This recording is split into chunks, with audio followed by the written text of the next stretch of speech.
friends. Welcome to the Youth Ministry 101 podcast by Net Canada. It is a podcast where we talk about tips and tricks and tell stories to help you reach out to youth in your life, parish, and youth group. My name is Matthew, and I'm joined here by Cam and James. If you guys want to give a bit of an introduction of yourself and what you do, that'd be great. Yeah, so Cam Turner, beautiful wife and two children, Lucy and Alan. And I've been working for Net for 9 years. I'm the discipleship ministry coordinator. And so I oversee a couple of our Net teams doing ministry. One of my teams is in BC and the other's in the Yukon. So, cool. Yeah. I'm a music minister for many years, 15 years. I've been part of Rise Up, March for Life, New Evangelization Summit, etc. Impressive resume. The voice is so soothing. Like, you should be on a podcast. You should be on Hollow or something. Just gonna do lullabies now. I'm gonna switch my Hollow voice actor from Jonathan Rumi to Cameron Turner. Jonathan Rumi's on there? Yeah, it's awesome. And when he reads the gospel, like if he's saying Jesus's words, he uses his like accent from The Chosen. What? Yeah, it's pretty sweet. That is insane. Yeah, my name's James. I have a beautiful wife and no children. I live down the street from the Net office. And I did Net in 2018 to 2019. I grew up in the ministry. My dad works here. So I grew up around Net. I've known Cam since I was 9 years old. And I've been in Cam's band since I was 9 years old. Basically. We actually did a song together when you were 9. Did we? Do you remember? Wow. I think I do remember. That's Centre de l'amour de Love Shack. Where we do Net training. It's the place where we do Net training here. So I play keys with Cam. Often we did the New Evangelization Summit, the March for Life, and many Net trainings. And then, now he reads my mind, literally. Literally. You know what's funny is when I was on Net and I was a music leader. Yeah. There was this girl on my team, Angie Sanchez, who was just like so tuned in to like the team by the end of the year that like in the last like month or two of the year, she could like look at me while I was playing a song and know that I was thirsty and bring me a glass of water. Oh my gosh, that's awesome. I thirst. That is so cool. Yeah, it was pretty sweet. Now I work for a company called Glass Canvas. So we work with parishes and youth ministries to help them unlock their ministry potential. We do that mostly through we have a tool called Toma, software tool. Different software tools for ministry, all based around relationship and understanding your people better so that you can love them and so you can serve them better. So it's been pretty sweet being able to like take my like Net life and experience and then like transition that into like the Catholic software world and bring people closer to Jesus, hopefully. Yeah, that's so cool. Glass Canvas is based out of Vancouver? Yeah. Okay, cool. Yeah, they're a great company. Look them up. Very cool. At glasscanvas.i. They're pretty new company, right? Yeah, they've been around for like 10 years. Okay, cool. Toma is a newer one. Came out like a year ago. Cool. And actually one of the co-founders is also a Net alumni, Pierre de Florio. So cool. Yeah. Tilma's very cool. Thank you. It is. I think that too. I'm pretty sure when I was younger, I hosted Pierre at my house when he was on Net. That's awesome. Wow. And I remember he was like this, I just like have this memory of this like super cool dynamic guy who's brushing his teeth with his finger because he forgot his toothbrush. I was like, this guy's so cool. My mom's like, you can't, just so you know, you can't brush your teeth without a toothbrush. I was like, no, I don't want to do that. It's so gangster, Mom. I want to be like him. All the De Florios are so holy. Yeah. Yeah, very awesome family. So today we're actually going to be talking about where does music fit into youth ministry? That's going to be our main point of conversation. But before we dive into that, I just want to give a huge shout out and a thanks to our co-missionaries, the amazing people who support us both spiritually and financially. If you would like to find out more about what it is to be a co-missionary, you can head over to our website at www.netcanada.ca. So, to get into this conversation, my first kind of topic starter is, how is music relevant to youth ministry? And I know you both have a lot of knowledge on the subject, so I'm very excited to pick your brains for such this. a massive comment. I think even before we get into that, just the context is so important. Yeah. And just to prevent any confusion, we're going to say things that are going to be new to listeners, but we might not be talking about the liturgy. Like, Yeah. it's very different. Because are we talking about evangelization outside of the liturgy, like at like a youth rally or at like a school or like a youth group? It's very different than in the liturgy, just like right off the bat. Yeah. Because there's so much confusion about the liturgy. And there are going to be times that you'll use like that youth ministry and music and liturgy will Crossover. like come together. Yeah. But Like a Venn diagram. it's like when Captain America's like, Avengers assemble. Liturgy, youth ministers, young people. But yeah, no, I think most of the time, like the context of this would be like extra liturgical, outside of, is that the right word? I don't know. Can you say that in Latin? Extraordinary. Extra liturgica? Extra liturgica. Are you excommunicated? That's a very good clarification, Cam. Thank But you. yeah, for that. like to kind of answer your question, like my own story with just like Jesus and like relationship with him is very like closely linked to music. Like Cam was there actually. I was like 14. I was always there. I just feel like you look through all the photos of my life, and Cam is this like meme. Like, Was there ever a time you were walking on the beach and there's only 2 feet? 2 feet? 'Cause there was I saw this meme that was like, I look back at the hardest points of my life and realized there was only one set of footprints in the sand, and Jesus said, the sand people like to walk single file to hide their numbers.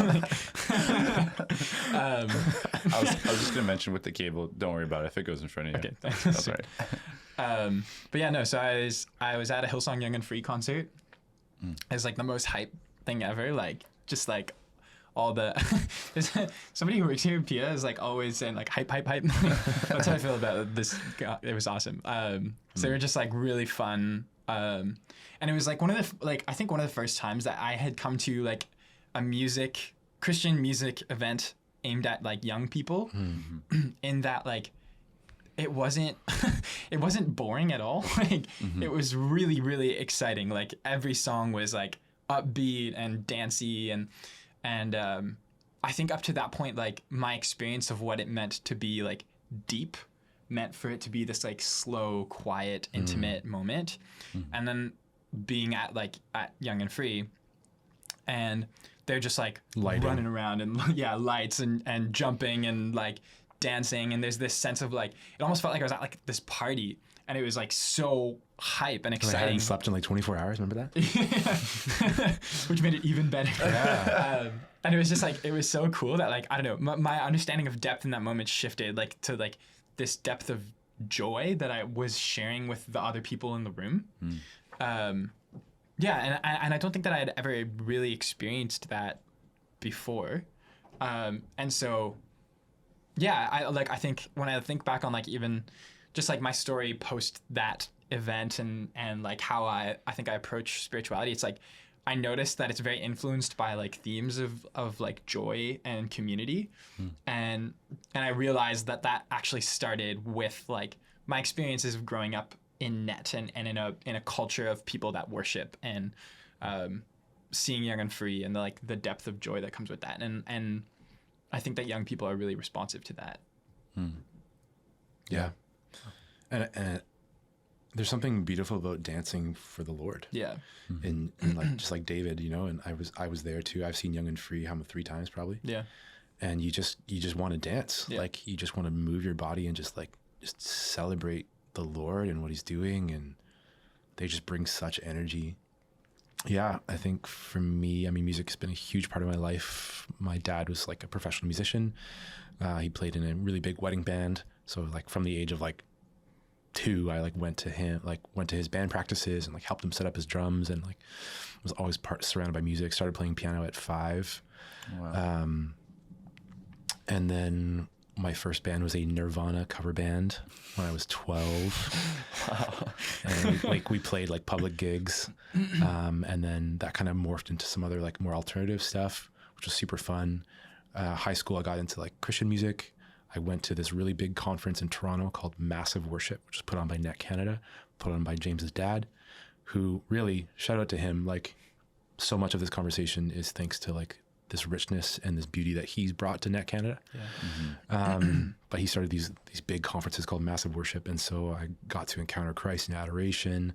There was really practical, like I went to practical drum workshops, practical electric guitar workshops. How do you play music in a contemporary setting?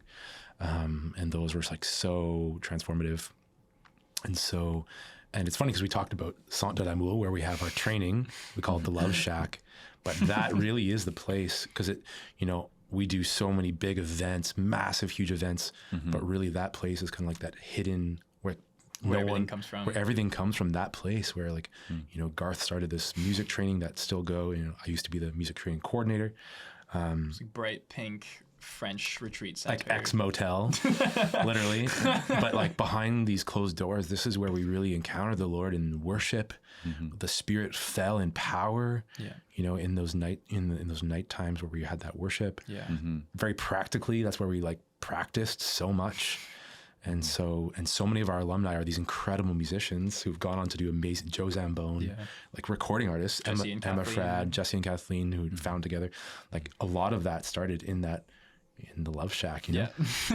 And so Can we like just talk about like night prayer at music training for a second, and for sure. just like how incredible that is? Like, I think like the center of like music and ministry starts with like coming from a culture of worship. Like if you get that, then it's just gonna come out in your ministry. And like, so we do these at our music training. It's like a 2-week period before like our regular training in August. Before fall training. Yeah.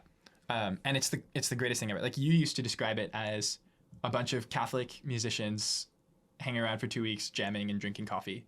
And that is what it is. Like that's exactly describes it so well. And every night ends with like a 20 to 30 minute worship session at 9:00. So and there's usually like an exhortation in between, and then we go have like a dance party after. But oh my gosh, like The power.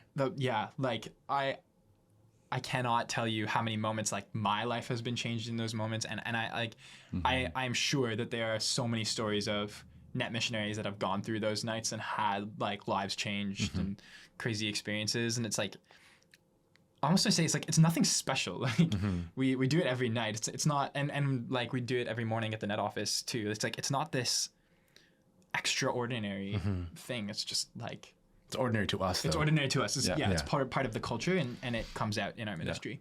Just coming together to worship. Such a bond. Might be worth noting there's a couple of things that we do in our community. So like we're not afraid to like raise our hands. Like maybe we could talk about what some of those things mean. Yeah.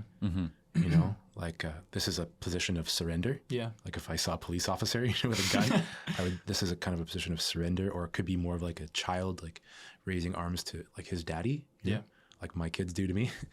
Another thing we do is we sing songs that are spontaneous.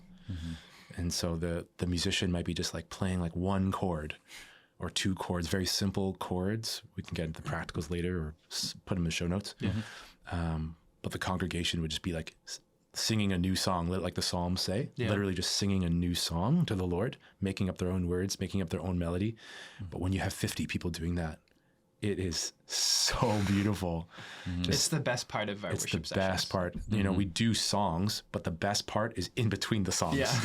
Yeah. Oh my gosh. It's like a wave of the Holy Spirit. Yeah. So just in terms of like relevancy to youth ministry. So net, we have training, we learn how to worship together, and then we're like sent out.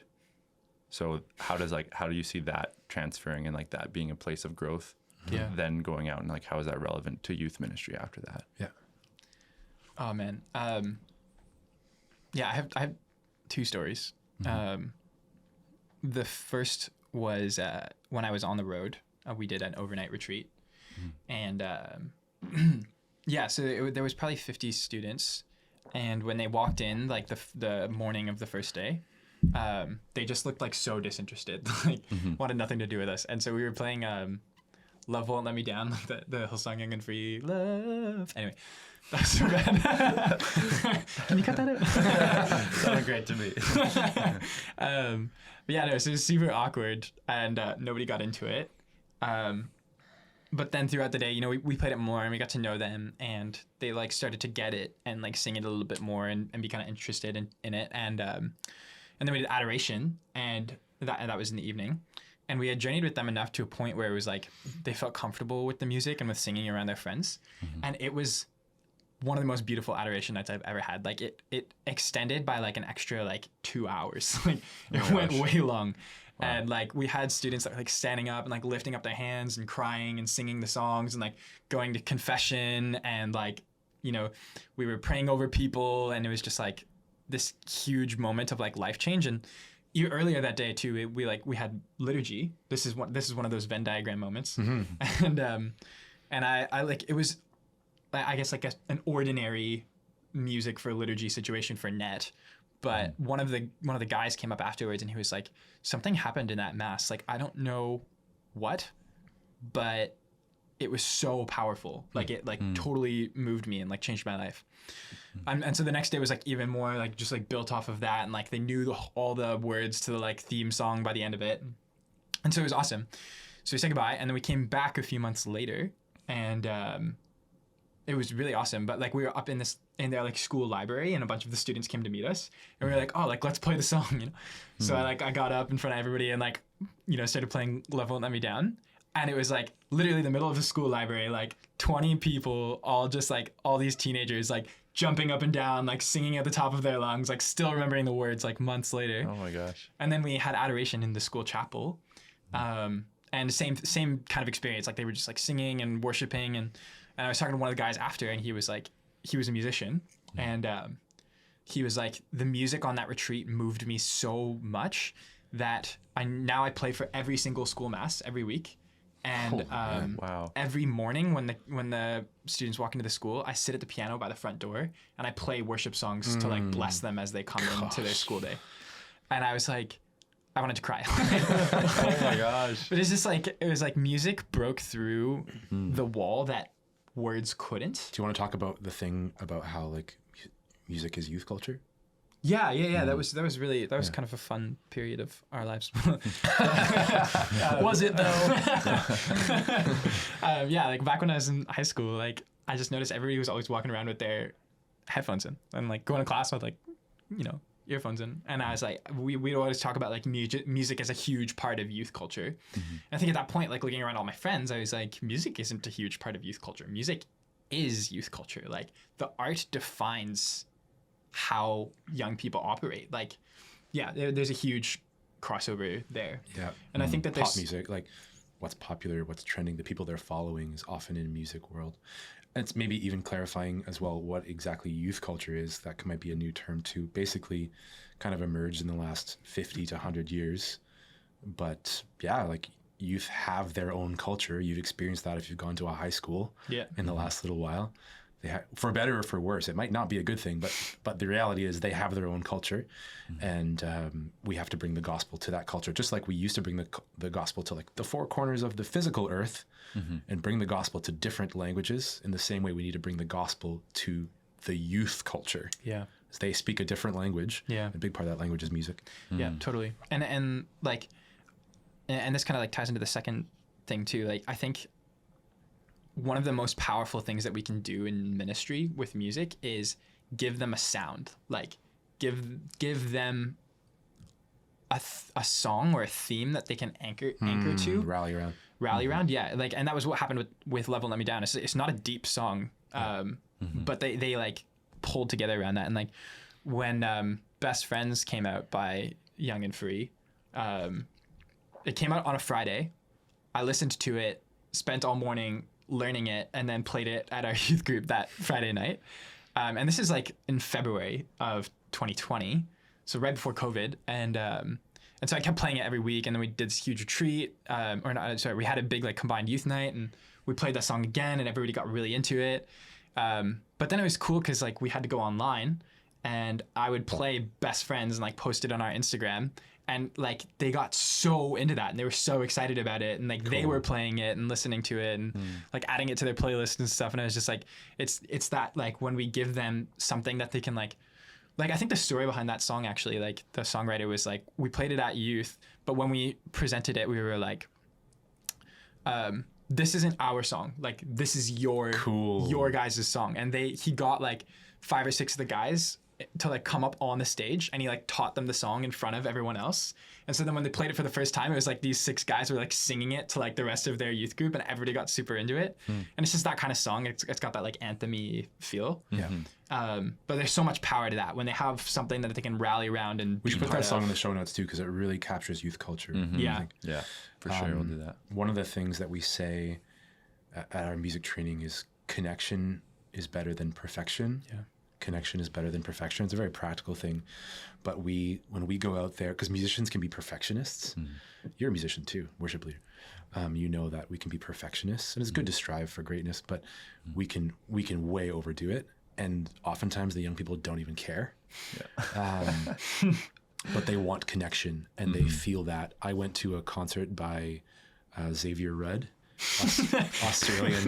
Australian secular artist, and not once did he ever address the audience. I was going to say congregation. Oh my God. Such a Catholic. Not once did he address the audience. Oh my. To even say hello. He just went from song to song to song to song. And his music was perfect. It literally was perfect. He played the didgeridoo. I don't know if I should do my didgeridoo impression. You definitely should. That's a pretty good impression. But there was no connection. Yeah. And so me and my sister left. Wow. Wow. As opposed to going to see, I mean, I've gone to so many concerts, going to see David Crowder, the connection that David Crowder made with us, connection Young and Free made with us. Yeah. Even secular artists too. I saw Lawrence on Wednesday in Toronto. Yeah. And, wow. And that's amazing. I'm so happy for you. So thank you. It sounds incredible. But yeah, they were just like that. Like they were just so good at connecting. And like they rickrolled us at one point, like they hit this buzzer and like never gonna give you. Anyway, amazing. But yeah, they were just like, and at one point they like had the crowd sing 3-part harmony. Wow. But they were like, usually they split the crowd up into 3, and they're like, that doesn't sound good to the crowd. That only sounds good to us. Yeah. So everybody had to like pick a color in their minds, and then it's like, okay, based on the color that you picked, then they like teach you a harmony and they sing it in the last song. So everybody's singing this song in like 3-part harmony with like 1,500 people in this amazing band. Yeah, they were great at that. Wow. Yeah. And so another part of connection is making a moment. Make a moment that they remember. When I did ministry 10 years ago with a net team called Massive Worship, we would make a moment. So we'd do a couple songs, have some fun, but then we had our bass player, Matthew, not you, another one, also played incredible fiddle. And so he would put his bass down and he would take out his fiddle and we would just jam. But like the youth were not expecting that. They were expecting just more and more, normal Christian music, but he just would rip it on the fiddle. And it felt like a moment, like, because they were surprised and like, this is happening right now. Yeah. And they loved it. They went crazy for that. Wow. And it was so fun. They will never forget that moment. Yeah. And then we would go into a teaching and we'd be able to share the gospel, but that just broke kind of the ice. Yeah. Because we're trying to break the ice so that we can get the gospel. Yeah. But music does that in such a powerful way. Yeah. Yeah. Huh. Yeah. So cool. Kind of going back to like the connection, like one of the few concerts that I've been to, there was a guy who's opening, his name was Ryan McAllister. He was opening for, I'm trying to think, Matt Nelson maybe. Anyways, nothing was going right for this guy. Like the patch cord wasn't working, like guitar wasn't coming through, the vocals were like screeching and like, but he just was able to like kind of connect with the crowd through that and build this connection, and his music was so good and so personal. And then he comes off the stage after 20 minutes, and then boom, lights come on.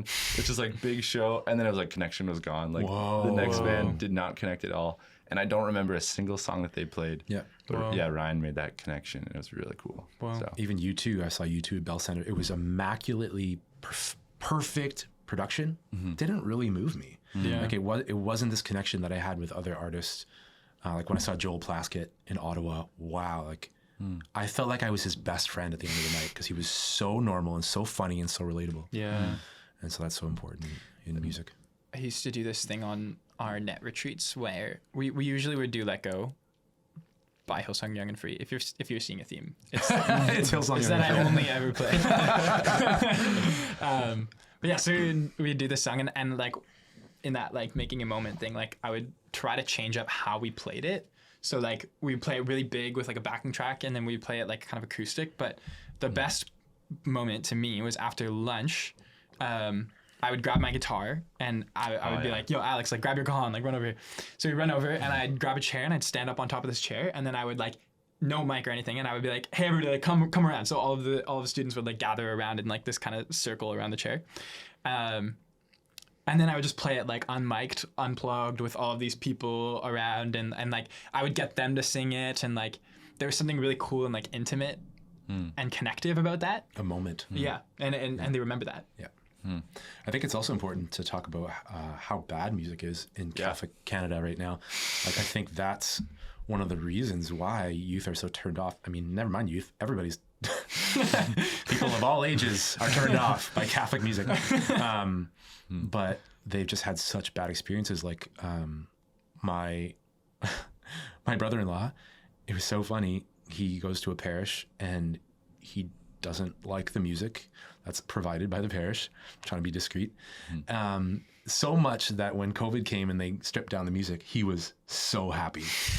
He's like, I love Mass again because there's no music. Is that the vision? Is that the vision of the Catholic Church for music? The Church in Vatican II says music is the highest form of art in the liturgy. Higher than, that means, this is my commentary, higher than painting, higher than poetry. Music is the highest form of art in the liturgy. And what do? Oh, my great aunt played guitar back in the 70s. She can come and volunteer. Blessed be the Lord. And that's what youth are experiencing. And that's what youth are expecting when they see us. They're like, oh, they're going to play Blessed be the Lord. Yeah. Which almost, No I think, offense to Blessed be the Lord. if you're a music minister for youth ministry and you're somewhat better than that gives you almost an advantage. You know? They're like, wow, this is somewhat good. As opposed to, so that's the bad example, as opposed to, and I can say this with all humility because I wasn't part of it, my wedding, my wedding music was heavenly. It was unbelievable. We pulled together some of our best musicians, and I had somebody say that was the most beautiful Mass he's ever been to. 5 years later, to this day, he still holds that up. 5 years later, it was still the most beautiful Mass he's ever been to. People that are unchurched were there. I know that they were drawn up into beauty. Even if you're unchurched, even if you don't know Christ personally, you could still be drawn into beauty. Yeah. That's the whole point. Yeah. That's like the outreaching aspect of music. Exactly. Yeah. It's for the faithful, but it's transcendental. also for the non-faithful, right? Yeah. And that brings us to the end of part 1 of this conversation. We will continue this conversation with part 2 next week of this episode, where we are going to talk about adjusting your expectations when leading music, keeping Christ at the center of your music, practicals in leading music, using beauty to draw people to Christ, and outreaching with music. Be sure to follow us at our social media at Net Canada, and thank you so much for joining us for this week's episode. We will see you guys next time.